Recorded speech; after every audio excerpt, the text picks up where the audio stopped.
ಇಲ್ಲಿ ಅಟ್ಮಾಸ್ಫಿಯರಲ್ಲಿ ಯಾವ್ಯಾವ ಲೇಯರ್ ಇರ್ತದೆ ಅಂತ ಹೇಳ್ತೀನಿ. ಅಟ್ಮಾಸ್ಫಿಯರ್ ಅಂದರೆ ಗಾಳಿ, ನಮ್ಮ ಸುತ್ತಮುತ್ತ ತುಂಬಿರೋದು ಪೂರ್ತಿ ಗಾಳಿಯಿಂದ ತುಂಬೈತೆ. ಅದು ಬರೀ ಒಂದು ಲೇಯರ್ ಆಗಿರೋದಿಲ್ಲ, ಅದು 5 ಲೇಯರ್ಗಳಾಗಿರ್ತದೆ. ಟ್ರಾಪೋಸ್ಫಿಯರ್, ಸ್ಟ್ರಾಟೋಸ್ಫಿಯರ್, ಮೀಸೋಸ್ಫಿಯರ್, ಥರ್ಮೋಸ್ಫಿಯರ್ ಮತ್ತು ಎಕ್ಸೋಸ್ಫಿಯರ್ ಅಂತ. ಇದರಲ್ಲಿ ಟ್ರಾಪೋಸ್ಫಿಯರ್ ಅಂದ್ರೇನು? ಟ್ರಾಪೋಸ್ಫಿಯರ್ ಅಂದರೆ ಫಸ್ಟ್ ಲೇಯರು, ಮೊದಲನೇ ಲೇಯರು ಟ್ರಾಪೋಸ್ಫಿಯರು. ಭೂಮಿಯಿಂದ ಮೇಲೆ ಇರೋದು. ಇದು ಆವ್ರೇಜು 13 ಕಿಲೋಮೀಟ್ರ್ ಎತ್ತರ ಇರ್ತದೆ ನೆಲದಿಂದ. ಹಂಗಂದರೆ ಪೋಲ್ ಇರ್ತದಲ್ಲ, ಉತ್ತರ ಧ್ರುವ, ದಕ್ಷಿಣ ಧ್ರುವ ಅಂದರೆ ಅಂಟಾರ್ಟಿಕಾ, ಅಲ್ಲಿ 8 ಕಿಲೋಮೀಟ್ರ್ ಅಷ್ಟು ಇರ್ತದೆ. ಇಕ್ವೇಟ್ರ್ ಹತ್ರ ಬಂದಮೇಲೆ ಬಿಸಿಯಾಗಿರೋದ್ರ ಹತ್ರ 18 ಕಿಲೋಮೀಟ್ರ್ ಹೈಟ್ ಇರ್ತದೆ. ಇದು ಆವ್ರೇಜಾಗಿ 13 ಇರ್ತದೆ.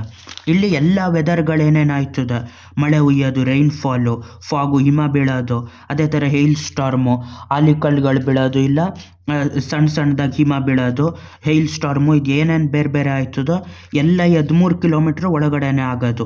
ಯಾವುದರಲ್ಲಿ? ಟ್ರಾಪೋಸ್ಫಿಯರಲ್ಲೇ ಆಗೋದು. ಹಂಗಾಗಿ ಎಲ್ಲ ವೆದರ್ದೆಲ್ಲ ಇಲ್ಲೇ ಇರೋದು, ಮತ್ತು ಗಾಳಿ ಹೈಯೆಸ್ಟ್ ಥಿಕ್ನೆಸ್ಸು ಇದರಲ್ಲೇ ಇರೋದು, ಥಿಕ್ಕೆಸ್ಟ್ ಲೇಯರ್ ಇದು.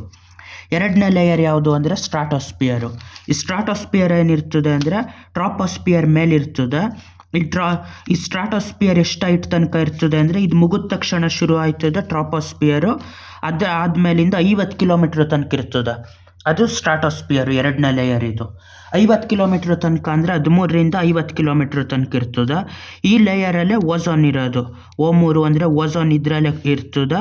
ಆಮೇಲೆ ಇದರಲ್ಲೂ ಸ್ಟ್ರಾಟೋಸ್ಫಿಯರಲ್ಲಿ ಕೆಳಗಡೆ ಲೇಯರಲ್ಲಿ ಜಾಸ್ತಿ ಓಝೋನ್ ಕಾನ್ಸಂಟ್ರೇಷನ್ ಆಗಿರ್ತದೆ, ಜಾಸ್ತಿ ಓಝೋನ್ ಇರ್ತದೆ ಕಂಟೆಂಟ್ ಇದರಲ್ಲಿ.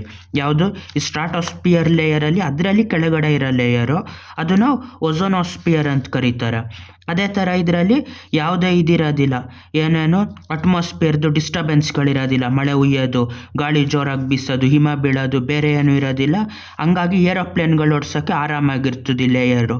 ಗಾಳೀಲಿ ಬೇರೆ ಈ ಥರ ಕಾನ್ಸಂಟ್ರೇಷನ್ ಇರೋದಿಲ್ವಲ್ಲ ಟ್ರಾಪೋಸ್ಫಿಯರ್ ಥರ, ಹಂಗಾಗಿ ಉಸಿರಾಡೋಕ್ಕೂ ಅಷ್ಟು ಆಗೋದಿಲ್ಲ, ಪಕ್ಷಿಗಳು ಏನಷ್ಟು ಓಡಾಡೋದಿಲ್ಲ ಇದರಲ್ಲಿ. ಆಮೇಲೆ ಇದರಲ್ಲಿ ಏನು ಅಂದರೆ ಯಾವುದೋ ವೆದರು ಏನೂ ಇರೋದಿಲ್ಲ. ಎರಡನೇ ಲೇಯರ್ ಇದು. ಮೂರನೇ ಲೇಯರ್ ಯಾವುದು? ಮೀಸೋಸ್ಫಿಯರು. ಈ ಮೂರನೇ ಲೇಯರ್ ಎಲ್ಲಿ ತನಕ ಇರ್ತದೆ? 80 ಕಿಲೋಮೀಟ್ರ್ ತನಕ ಇರ್ತದೆ. ಹಂಗಂದ್ರೆ 50 ಕಿಲೋಮೀಟ್ರ್ ತನಕ ಇದು ಇರ್ತದೆ. 50ರಿಂದ 80ರೊಳಗಡೆ ಮೀಸೋಸ್ಫಿಯರ್ ಇರ್ತದೆ. ಇಲ್ಲಿ ಬೇಗ ಟೆಂಪ್ರೇಚರ್ ಕಡಿಮೆ ಆಗೋಯ್ತದೆ, -100 ಡಿಗ್ರಿ ತನಕ ಹೋಗಿರ್ತದೆ ಇದರಲ್ಲಿ ಟೆಂಪ್ರೇಚರು. ಯಾವಾಗ? ತೀರಾ ಟಾಪ್ ಮೋಸ್ಟ್ ಇದರಲ್ಲಿ, ಏನು ಮೀಸೋಸ್ಫಿಯರಲ್ಲಿ. ಇದರಲ್ಲಿ ಆಮೇಲೆ ಟೆಂಪ್ರೇಚರ್ ಕಡಿಮೆ ಆಯ್ತಾ ಹೋಯ್ತಾ ಇರ್ತದೆ ಮೀಸೋಸ್ಫಿಯರಲ್ಲಿ. ಇದರಲ್ಲಿ ಮೆಟರಾಯ್ಟ್ಗಳು ಅಂದರೆ ಉಲ್ಕೆಗಳು ಬಿದ್ದಾಗ ಉರಿದೋಯ್ತದಲ್ಲ, ಚಿಕ್ಕ ಚಿಕ್ಕದು ಸುಮಾರಾಗಿರೋ ಸೈಜ್ದು, ಆ ಉರಿದೋಗೋದೆಲ್ಲ ಆಗೋದು ಇದೇ ಲೇಯರಲ್ಲಿ. ಯಾವುದರಲ್ಲಿ? ಮೀಸೋಸ್ಫಿಯರಲ್ಲಿ.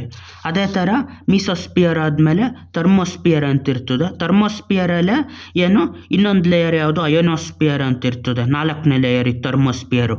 ಇಲ್ಲಿ ತೀರಾ ಟೆಂಪ್ರೇಚರ್ ಇರ್ತದೆ, ಇಲ್ಲಿ ತೀರಾ ಕಡಿಮೆ ಇರ್ತದೆ ಮೀಸೋಸ್ಫಿಯರಲ್ಲಿ.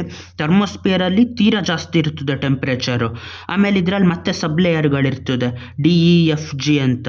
ಇದೆಷ್ಟುದ್ದ ಇರ್ತದೆ ಅಂದರೆ 80 ಕಿಲೋಮೀಟ್ರಿಗೆ ಮೀಸೋಸ್ಫಿಯರ್ ಮುಗ್ದಾದ್ಮೇಲೆ 80ರಿಂದ 400 ಕಿಲೋಮೀಟ್ರ್ ತನಕ ಈ ಥರ್ಮೋಸ್ಫಿಯರ್ ಅನ್ನೋದಿರ್ತದೆ.